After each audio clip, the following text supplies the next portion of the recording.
Praise the Lord. ദൈവത്തിൻ്റെ അതിപരിശുദ്ധമായ നാമം വാഴ്ത്തപ്പെടുമാറാകട്ടെ. വീണ്ടും പ്രവചന ശബ്ദമായി നിങ്ങളുടെ മുമ്പിൽ ഒരിക്കൽ കൂടെ വരുവാൻ സ്വർഗമൊരുക്കിയ സാവകാശം ഓർത്ത് ഞാൻ ദൈവത്തെ നന്ദിയോട് സ്തുതിക്കുന്നു, സ്തോത്രം ചെയ്യുന്നു. ദാനിയേൽ പ്രവചനം 2-ാം അധ്യായത്തിൽ 33-34 വാക്യങ്ങളിൽ ഇപ്രകാരം കാണുന്നു: കൈ തൊടാതെ ഒരു കല്ല് പറഞ്ഞു വന്ന ബിംബത്തെ തകർത്ത് കളയുന്ന ഒരു ഭാഗം വായിക്കാൻ കഴിയുന്നുണ്ട്. കൈ തൊടാതെ ഒരു കല്ല് പറഞ്ഞു വന്ന് സ്വർണം കൊണ്ടുണ്ടാക്കിയ പൊന്ന്, വെള്ളി, താമ്രം, ഇരുമ്പ്, കളിമണ്ണ്, ഈ ലോകങ്ങളിൽ ഉണ്ടാക്കിയ ഒരു ബിംബത്തെ തകർത്ത് കളയുന്നു. തകർത്ത് കളഞ്ഞിട്ട് കാറ്റത്ത് പതിർപ്പറക്കുന്നത് പോലെ അതിനെ പറപ്പിച്ചു കളയുന്നു എന്ന് ആ പ്രവചന പുസ്തകത്തിൽ നമ്മൾ കാണുന്നു, വായിക്കുന്നു. അതുപോലെ ചില സംഭവങ്ങൾ നമ്മുടെ ഇന്ത്യയിൽ സംഭവിക്കും. മനുഷ്യരുടെ കൈയല്ല, ദൈവത്തിന്റെ കൈ തന്നെ ചില കാര്യങ്ങൾ ചെയ്യാൻ പോകുന്നു നമ്മുടെ ഭാരതത്തിൽ. അത് പ്രകൃതി തന്നെ കാര്യങ്ങൾ കൈകാര്യം ചെയ്യുന്ന വിധത്തിൽ ചില സംഭവങ്ങൾ അരങ്ങേറും. ചരിത്ര പ്രധാനമായ അറിയപ്പെടുന്ന ചരിത്ര സംഭവങ്ങളായ പ്രാധാന്യമുള്ള ചില ബിംബങ്ങൾ പലയിടങ്ങളിലായുള്ള ചില ബിംബങ്ങൾ പ്രകൃതിക്ഷോഭത്താൽ, മനുഷ്യരുടെ കൈയല്ല, പ്രകൃതിക്ഷോഭത്താൽ അത് തകർന്നു പോകും. വർഷങ്ങൾ പഴക്കമുള്ള, വർഷങ്ങൾ പാരമ്പര്യമുള്ള ചില ബിംബങ്ങൾ, അധികം വർഷം പാരമ്പര്യം പറയാനില്ലാത്ത ചില ബിംബങ്ങൾ, ഇന്ത്യയിലുള്ള ചിലത് പ്രകൃതി തന്നെ അതിനെ തകർത്ത് കളയുന്ന ഒരു സംഭവം ഉണ്ടാവും. പ്രതീക്ഷിക്കാത്ത പ്രകൃതിക്ഷോഭങ്ങൾ ഇന്ത്യയുടെ മണ്ണിൽ വീണ്ടും ഉണ്ടാകുന്നു. നോർത്ത് ഇന്ത്യ മേഖലകളിൽ ശക്തമായ കൊടുങ്കാറ്റുകൾ, ശക്തമായ ഉരുൾപൊട്ടലുകൾ ഉണ്ടാകും. എന്നെ ദൈവാത്മാവ് കാണിച്ച ഒരു കാഴ്ച, ഗോവയുടെ ബീച്ചിൽ ഏറ്റവും കൂടുതൽ വിനോദസഞ്ചാരികൾ ചെല്ലുന്നൊരിടമാണ്. ഇപ്പോൾ ഉള്ള ഗോവ ബീച്ച്, അങ്ങനെ ഒരു ബീച്ച് അവിടെ ഉണ്ടോന്ന് പോലും ഓർക്കത്തക്കവണ്ണം അതില്ലാതെയാവും. അങ്ങനെ ഒരു കടൽക്ഷോഭം കൂടെ ഉണ്ടാവും ഗോവയിൽ.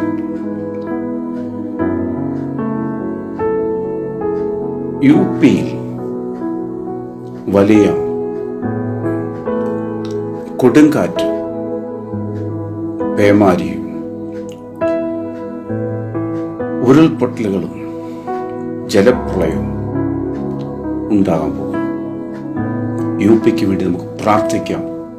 ദൈവം അവരെ സംരക്ഷിക്കട്ടെ, ദൈവം അവരെ സൂക്ഷിക്കട്ടെ. ദൈവം എന്നെ കാണിച്ച ചില വെളിപ്പാടുകളാണ് ഞാൻ നിങ്ങളോട് പങ്കുവയ്ക്കുന്നത്. വരും നാളുകളിൽ സംഭവിക്കുന്ന ചില കാര്യങ്ങൾ, ചില മാസങ്ങൾ, ചില നാളുകൾ കഴിയുമ്പോൾ, ചിലപ്പോൾ ചില വർഷങ്ങൾക്കുള്ളിൽ സംഭവിക്കുന്ന ചില കാര്യങ്ങൾ, ചിലത് വേഗത്തിൽ സംഭവിക്കും. ഇസ്രായേൽ രാജ്യത്തിന്റെ മുകളിൽ ഒരു ഫ്ലൈറ്റ് വന്ന് വീഴും. ഫ്ലൈറ്റ് വന്ന് വീണിട്ട് അത് കത്തി അവിടെ വലിയ കോളിലൊക്കെ സൃഷ്ടിക്കുകയല്ല. ആ ഫ്ലൈറ്റ് വന്ന് വീഴും. പക്ഷെ ദൈവം ആ രാജ്യത്തെ സംരക്ഷിക്കും. വലിയ അനർത്ഥത്തിൽ നിന്ന് ദൈവം തന്റെ ജനത്തെ സംരക്ഷിക്കും. ഞാൻ കാണുന്ന കാഴ്ചയാണ്, ഇസ്രായേലിന്റെ മേൽ ഒരു ഫ്ലൈറ്റ് വന്ന് വീഴുന്നു. നമുക്ക് പ്രാർത്ഥിക്കാം. ആ രാജ്യത്തെ ദൈവം സൂക്ഷിക്കട്ടെ, ഉള്ള ജനങ്ങളെ ദൈവം സൂക്ഷിക്കട്ടെ. ലോകം മുഴുവൻ ദൈവസ്നേഹത്തെ അറിയട്ടെ. ലോകത്തിൽ രക്ഷിതാവ് ഉണ്ട് എന്ന് ജനം അറിയട്ടെ. ഏത് വലിയ പ്രകൃതി ക്ഷോഭങ്ങളിൽ നിന്നും, ഏത് വലിയ ദുരന്തങ്ങളിൽ നിന്നും വിടുവിക്കാൻ ശക്തനായ ഒരു ദൈവം ഉണ്ടെന്നുള്ളത് ജനം അറിയട്ടെ. നമ്മുടെ ഭാരതത്തിന് വേണ്ടി പ്രാർത്ഥിക്കാം. ഭാരതത്തെ കർത്താവ് സംരക്ഷിക്കട്ടെ. അപ്പോൾ തന്നെ ദൈവാത്മാവിനെ കാണിച്ച മറ്റൊരു കാര്യം, ജലപ്രളയവും ഉരുൾപൊട്ടലും മണ്ണിടിച്ചിലും നിമിത്തം വലിയ ചരിത്ര സംഭവങ്ങളായിരുന്ന ചിലത് നാമാവിശേഷമായി ഈ ഭൂമിയിൽ മാറ്റപ്പെടും. ചരിത്ര പ്രസിദ്ധമായ ചില മേഖലകൾ ഇന്ത്യയിലെ, നോർത്ത് ഇന്ത്യയിലെ ചില മേഖലകളിൽ ജലപ്രളയം എന്ന പ്രകൃതി തന്നെ ഇപ്പോഴുള്ള ആ ഭൂപ്രകൃതിയെ മാറ്റിക്കളയും. ഭൂപ്രകൃതിയെ തന്നെ മാറ്റുന്ന ചില പ്രകൃതിക്ഷോഭങ്ങൾ നോർത്ത് ഇന്ത്യയിൽ ഉണ്ടാകാൻ പോകുന്നു. സംഭവിക്കും. പ്രവചന ശബ്ദമാണ്. അത് സംഭവിക്കും. കൈ തൊടാതെ ഒരു കല്ല് വന്ന ചില കാര്യങ്ങൾ ചെയ്തെടുത്തതുപോലെ, കാറ്റ് അതിനെ പറത്തിക്കളഞ്ഞതുപോലെ ചില സംഭവങ്ങൾ പ്രകൃതിയിൽ സംഭവിക്കും.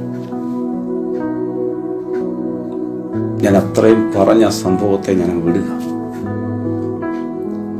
എല്ലാ കാര്യങ്ങളും എനിക്ക് പറയാൻ പറ്റില്ല. ചിലത് ഞാൻ റെക്കോർഡ് ചെയ്ത് വെച്ചിട്ടുണ്ട്. സംഭവിക്കും.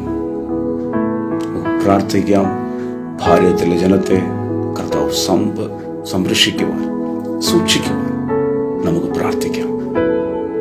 കർത്താവ് കരുണ കാണിക്കട്ടെ. ദൈവീയ സ്നേഹത്തിലേക്ക് ജനം കയറട്ടെ. എന്നെ കർത്താവ് വ്യക്തമായി കാണിച്ച സംഭവമാണ് വലിയ പ്രകൃതിക്ഷോഭങ്ങൾ സംഭവിച്ച് ചരിത്ര സംഭവമായ, എടുത്തു വീണ്ടും പറയുന്നു, ചരിത്ര സംഭവമായ ആയിരങ്ങൾ പതിനായിരങ്ങൾ കൂടുന്ന, കാണുന്ന, വിനോദസഞ്ചാരികൾ പോകുന്ന ഒരിടം നാമാവിശേഷമായി അതിന്റെ ഭൂപ്രകൃതി പോലും മാറ്റിക്കളയുന്ന വിധത്തിലുള്ള വലിയ പ്രളയം ഉണ്ടാകും. ദൈവത്തിന്റെ പ്രവൃത്തി നടക്കട്ടെ. ദൈവത്തിന്റെ ഹിതം സംഭവിക്കട്ടെ. നമുക്ക് പ്രാർത്ഥിക്കാം. നമ്മുടെ ഭാരതത്തെ കർത്താവ് സംരക്ഷിക്കട്ടെ. ഭാരതത്തിന് വേണ്ടി ദൈവജനം പ്രാർത്ഥിക്കുക. ദൈവപ്രവൃത്തി നടക്കട്ടെ. God bless you. ഉത്തരാഖണ്ഡിലെ നടുക്കുന്ന നേർക്കാഴ്ച. ഉത്തരാഖണ്ഡിൽ പ്രളയം തകർത്ത ധരാലി ഗ്രാമത്തിന്റെ കാഴ്ചകളിലേക്ക് പ്രേക്ഷകരെ ഏഷ്യാനെറ്റ് ന്യൂസ് കൊണ്ടുപോവുകയാണ്. ഇവിടെ ഛിന്ന ഭിന്നമാക്കിയിരിക്കുന്നു പ്രളയജലം.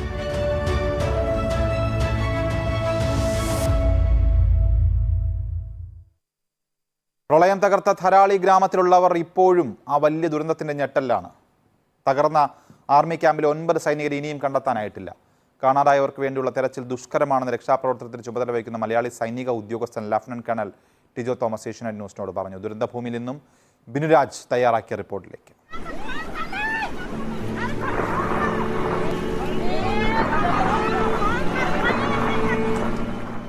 We heard the sound and it was like boom and a lot of water and the mud. It comes together and it wiped out all the village here.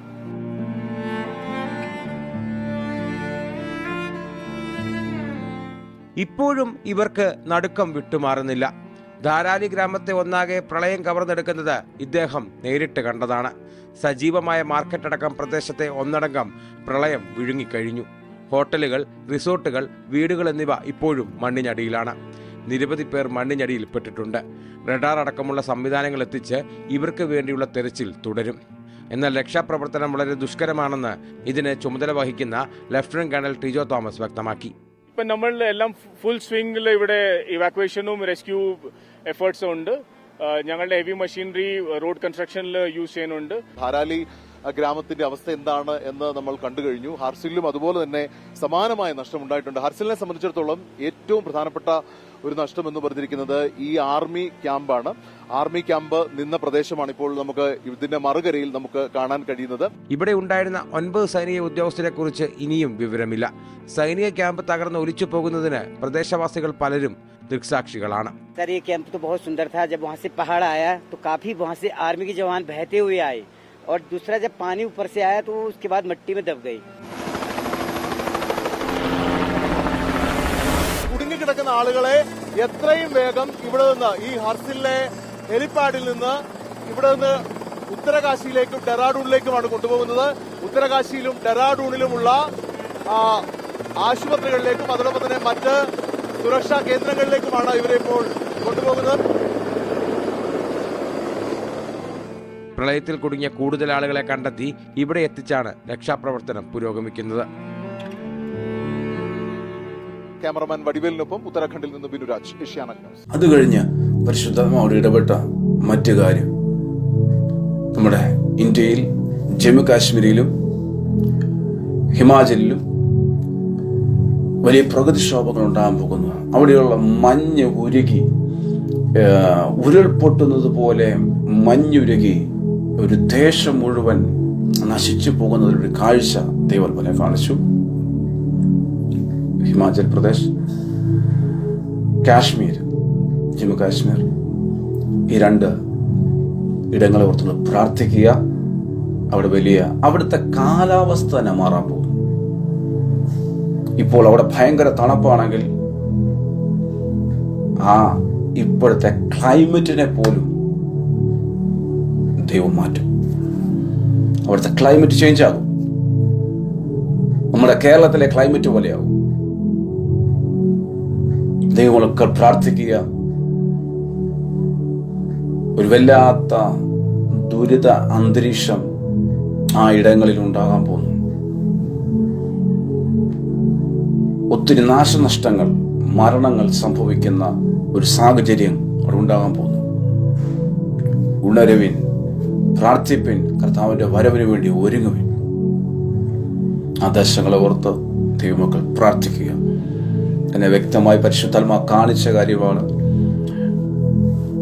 ആ മലയിൽ നിന്ന്, മഞ്ഞുമലയിൽ നിന്ന് മഞ്ഞ് ഇടിഞ്ഞ് ഒരു ഏറിയ മുഴുവൻ ഉരുൾപൊട്ടുന്നത് പോലെ ഒലിച്ചു വരുന്ന ഒരു സംഭവമാണ് ദൈവാത്മാ കാണിക്കുന്നത്. വലിയ പ്രളയങ്ങൾ ജമ്മു കാശ്മീരിലും അതിൻ്റെ അടുത്തിടങ്ങളിലും സംഭവിക്കുന്നു. ദൈവമക്കൾ പ്രാർത്ഥിക്കുക. ഹിമാചലിനെ കർത്താവ് സംരക്ഷിക്കട്ടെ. അവിടെയുള്ള ജനത്തെ കർത്താവ് സംരക്ഷിക്കട്ടെ. നിങ്ങൾ പ്രാർത്ഥിക്കുക. ഹിമാചൽ പ്രദേശ്, ജമ്മു കാശ്മീർ, ഈ ഇടങ്ങളെ ഓർത്ത് ദൈവമക്കൾ പ്രാർത്ഥിക്കുക. ഉത്തരേന്ത്യയിൽ കനത്ത മഴ തുടരുകയാണ്. ഹിമാചൽ പ്രദേശിൽ അപകടകരമായ സാഹചര്യമാണ്. ഹിമാചൽ പ്രദേശിൽ പ്രളയത്തെ തുടർന്ന് മരിച്ചവരുടെ എണ്ണം 75 ഉയരുന്നു. 20ഓളം പേർക്കായി തിരച്ചിൽ ഇപ്പോഴും തുടരുന്നു എന്നാണ് ഔദ്യോഗിക വൃത്തങ്ങൾ വിശദീകരിക്കുന്നത്. ഹിമാചലിലും പഞ്ചാബിലും ഇന്ന് റെഡ് അലർട്ട് തുടരുന്നു. ഡൽഹിയിൽ പരക്കെ മഴ പെയ്തെങ്കിലും അപകടങ്ങൾ ഉണ്ടായില്ല എന്ന ആശ്വാസമുണ്ട്. ഒഡീഷയിൽ കനത്ത മഴയെ തുടർന്ന് ബാലസോറിലെ 10 ഗ്രാമങ്ങൾ വെള്ളത്തിനടിയിലാണ് എന്നാണ് വിവരം. 50,000-ഓളം പേർ മഴ ദുരിതങ്ങൾ നേരിടുന്നു എന്നാണ് സംസ്ഥാന സർക്കാർ അറിയിക്കുന്നത്. മധ്യപ്രദേശിൽ ആയിരക്കണക്കിന് പേർ ദുരിതാശ്വാസ ക്യാമ്പുകളിലാണ്. അർജുൻ പീതാംബരനാണ് വിവരങ്ങളുമായി നമുക്കൊപ്പം ചേരുന്നത്. അർജുൻ, ഇപ്പോൾ അത്യന്തം ഗുരുതരമായൊരു സ്ഥിതി തുടരുകയാണ് ഉത്തരേന്ത്യയിൽ എന്നതാണ് ഈ റിപ്പോർട്ടുകളൊക്കെ വായിക്കുമ്പോൾ മനസ്സിലാക്കുമ്പോൾ നമുക്ക് തോന്നുക. ഹിമാചൽ പ്രദേശിൽ പ്രളയത്തെ തുടർന്ന് മരിച്ചവരുടെ എണ്ണം 75 ഉയരുന്നു. മരണസംഖ്യ ഉയരാനുള്ള സാധ്യതയുണ്ട്. എന്താണ് പൊതുചിത്രം? രതീഷ്, ഹിമാചൽ പ്രദേശിൽ 9-ാം തീയതി വരെയെങ്കിലും വലിയ രീതിയിലുള്ള ആശങ്ക തുടരുന്നുണ്ട്. മരണസംഖ്യ ഇനിയും വർദ്ധിക്കാനുള്ള സാധ്യതയുണ്ട്. ഇപ്പോൾ ഏറ്റവും പുതിയ കണക്കുകൾ പ്രകാരം 78 ആയിട്ടുണ്ട് മരണസംഖ്യ എന്നുള്ളതാണ് സംസ്ഥാന സർക്കാരിൻ്റെ ഭാഗത്തു നിന്നും ലഭിക്കുന്ന റിപ്പോർട്ടുകൾ. അത് ഇനിയും ഉയരും. കാരണം 20-ലധികം ആളുകളെ കണ്ടെത്തിയിട്ടില്ല. ഇതിൽ പലരും ഒഴുക്കിൽപ്പെട്ട് പോയവരാണ്. അതൊക്കെ കൊണ്ട് തന്നെ വലിയ ആശങ്ക നിലനിൽക്കുന്നുണ്ട്. ഇനിയും മിന്നൽ പ്രളയങ്ങളും മണ്ണിടിച്ചിലും ഉണ്ടാകാനുള്ള സാധ്യതയുണ്ട്. മാത്രമല്ല, ഓറഞ്ച് അലേർട്ടും റെഡ് അലേർട്ടുമായി പലയിടത്തും ഹിമാചൽ പ്രദേശിലും പഞ്ചാബിലും ഉൾപ്പെടെയുണ്ട്. ഡൽഹിയിലും ഇന്ന് രാവിലെ മുതൽ മഴ ആരംഭിച്ചിട്ടുണ്ട്. നാളത്തോടുകൂടി മൺസൂൺ ഡൽഹിയിലും ആരംഭിക്കുമെന്നുള്ള കാര്യമാണ് കാലാവസ്ഥാ നിരീക്ഷണ കേന്ദ്രവും അറിയിച്ചിരിക്കുന്നത്. ഹിമാചൽ പ്രദേശിൽ മരണസംഖ്യ അതിനൊപ്പം തന്നെയാണ് 57 കോടി രൂപ നാശനഷ്ടങ്ങൾ. 57 കോടി രൂപയുടെ നാശനഷ്ടങ്ങളാണ് സർക്കാരിന് ഉണ്ടായിരിക്കുന്നത്. അതിനപ്പുറത്തേക്ക് 250-ലധികം റോഡുകൾ തകർന്നിരിക്കുന്നു, ട്രാൻസ്ഫോമറുകൾ തകർന്നിരിക്കുന്നു. മധ്യപ്രദേശിലും ഒഡീഷയിലും സമാനമായിട്ടുള്ള അവസ്ഥ തന്നെയാണ്. പക്ഷേ കഴിഞ്ഞ ദിവസങ്ങളിലെ അപേക്ഷിച്ച് നോക്കുമ്പോൾ ഇന്ന് മഴയ്ക്ക് ഒരല്പം ശമനമുണ്ട്. വെള്ളം കയറിയ പ്രദേശങ്ങളിൽ നിന്നും ഇറങ്ങുന്നുണ്ട്. ആളുകളെ ദുരിതാശ്വാസ ക്യാമ്പുകളിൽ നിന്നും മാറ്റി തുടങ്ങാനുള്ള ഒരു സാഹചര്യം വന്നിട്ടുണ്ട്. പക്ഷേ അടുത്ത 2-3 ദിവസം കൂടി നോക്കേണ്ടി വരുമെന്നുള്ള കാര്യം തന്നെയാണ് കാലാവസ്ഥാ നിരീക്ഷണ കേന്ദ്രം അറിയിച്ചിരിക്കുന്നത്. ഒഡീഷയിൽ ബാലസോർ എന്ന് പറയുന്ന ജില്ലയിൽ തന്നെയാണ് ഏറ്റവും അധികം ആളുകൾ ദുരിതത്തിൽ ഇപ്പോഴും അനുഭവിക്കുന്നത്. ഏകദേശം 12-ലധികം ഗ്രാമങ്ങളാണ് വെള്ളത്തിൽ മുങ്ങിപ്പോയത്. അത് കഴിഞ്ഞ ദിവസങ്ങളെ അപേക്ഷിച്ച് ഭേദപ്പെട്ടു എന്ന് പറയാൻ സാധിക്കുമെങ്കിലും അടുത്ത 2-3 ദിവസം കൂടി ആളുകൾ വലിയ രീതിയിൽ ഗൗരവതരമായ സാഹചര്യത്തിലൂടെയാണ് ഉത്തരേന്ത്യയിലെ പല സംസ്ഥാന हिमाचल प्रदेश में भारी बारिश, भूस्खलन, बाढ़ और बादल फटने की घटनाओं में अभी तक 70 से ज्यादा लोगों की मौत हो गई है। लोगों के घर ढह गए हैं, गाड़ियां बह गई हैं और सेब की खेती को भी भारी नुकसान पहुंचा है। सबसे ज्यादा असर मंडी जिले में पड़ा है। यहाँ बहुत से लोग लापता हैं जिनकी तलाश की जा रही है। मंडी के डिप्टी कमिश्नर अपूर्व देवगन ने बताया कि यहाँ लापता लोगों की संख्या 31 है। वर्तमान में अगर हम मिसिंग लोगों की बात करिए, अभी वो आंकड़ा 31 ही है। We have not found any missing person. हालांकि लगभग 250 की फोर्स यहाँ पे, स्पेशलिस्ट फोर्स यहाँ पे NDRF, SDRF, ITBP and Indian army की तैनात है। जो दूर दराज वाले इलाके हैं वहाँ भी वही हमारा अभी वर्तमान में चैलेंज है, बिकॉज जियोग्राफिकली आपने देखा है कि घर दूर दूर पहाड़ी पे भी हैं। हम वो सारी हैबिटेशंस को पहुंचने का प्रयास कर रहे हैं और उम्मीद यही है कि धीरे धीरे हम सबको, हालांकि हम बहुत स्पीड से चलने की कोशिश करें, बट धीरे धीरे सब तक पहुंच जाएंगे। वहीं मंडी से लोकसभा सांसद कंगना रनौत और हिमाचल सरकार में मंत्री विक्रमादित्य सिंह ने बाढ़ प्रभावित इलाकों का दौरा किया। मंडी पे डेफिनेटली बहुत संकट आया है। ये जो इतना बादल फट गए हैं और कई जगहों पे जो है पानी भर गया है। पानी भरने के कारण जो है लोगों में बाढ़ टाइप एक स्थिति आई हुई है। कनेक्टिविटी सारी खत्म हो गई है। खासकर जिस एरिया में सबसे ज़्यादा त्रासदी हुई है, जो सिराज का थुनाग के तरफ के एरिया हैं, तो उनमें जो है कनेक्टिविटी थी नहीं। लेकिन फिर भी हमारा जो प्रशासन है, हमारी जो सरकार है, वो पूरी नज़र बनाए हुए है। ऐसा नहीं होता कि कनेक्टिविटी नहीं है तो हमारा काम जो है वो रुक जाता है।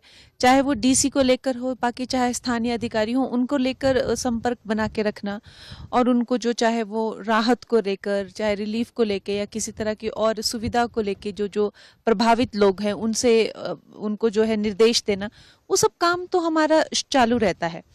लेकिन कनेक्टिविटी का थोड़ा इशू था, तो वो आज जिस तरह से रोड जो है फिर से रिस्टोर किया गया है, तो हम अब पहुंच रहे हैं।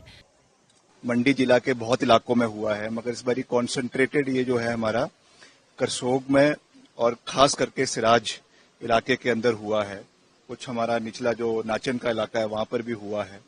तो हमारा अभी जो सबसे मेन एजेंडा है वो सड़कों की बहाली है। अभी तो जो मेन रोड है आपका थुनाग तक, आगे जंजैली तक, अभी तो उसी को रिस्टोर किया जा रहा है। अभी जितने इसमें आगे लिंक रोड्स है, जेसीबीज लगनी है, उसके ऊपर भी कार्य होगा। बहुत सी आईपीएच की स्कीम्स भी डैमेज हुई है। आज डिप्टी चीफ मिनिस्टर भी यहाँ पर आए थे, उन्होंने भी उसका निरीक्षण किया है। तो मिलकर हम हर चीज पे कार्य करेंगे।